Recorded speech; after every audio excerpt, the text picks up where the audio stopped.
You want to say something about, I mean, the difference between a parking lot, which even the mayor has said across the street, you know, could become green again.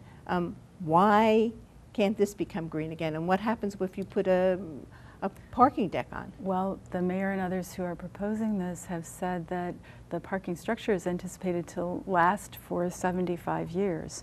I don't see a parking structure as something that can be removed easily. And if that's the plan, to build something of that strength, and I would anticipate that you'd want it to be that strong if it was a parking structure, that it would last that long and we wouldn't have parks. And I personally got involved with this on the issue of precedence, so I'm glad that you've raised that. It's, for me, I think of the voters in Ann Arbor who in 2008 overwhelmingly approved a ballot initiative to support their voting decision on whether to sell any parkland in Ann Arbor.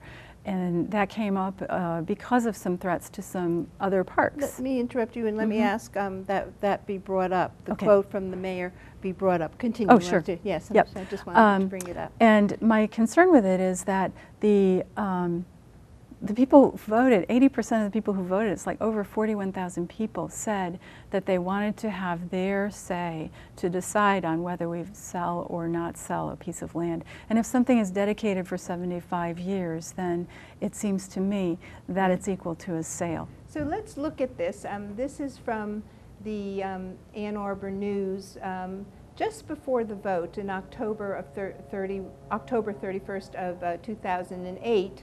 And the title of the article was, Ann Arbor ballot measure would require future sale of any parkland to be approved by the city. So the mayor has said that there was, as you say, people were very unhappy because there had been, in 2005, there had been the threat to the golf course, and people were thinking that the city could do whatever they wanted with the land at will. And so they brought this up. Thank you for putting it up again. They brought this up. This vote, which originally Bob Johnson had tried to pass, the city had rejected it, and a year later they came up with this to alleviate people's worries. So that was the plan, to alleviate, that was what the mayor said earlier in that article, was to alleviate the worries of the people that the land was safe. But then here it says, it leaves city officials with the ability to lease a park property. That's intentional, said Heafji. And then it goes on to say, because people might want to have a restaurant near the river. So this really, do you want to comment more about what people expected and what this really did? Well, what this really did was put the potential for a structure to be there in that particular place, and that really worries me, not only for this place. And what bothers me is that this parking lot has been in place for over 15 years. People have become accustomed to it. I don't think that in 1993, when it was established, that people were accustomed to it. I believe they were playing soccer there. And now they're not. And so lots of people have come and gone in town and have forgotten or never knew that there was actually a park there. So now it's been degraded to the point where people say, it's a parking lot, so why do we need to worry about building a parking structure on it? Right, right. So can we now look at some of these? That was one of the protections we thought we had.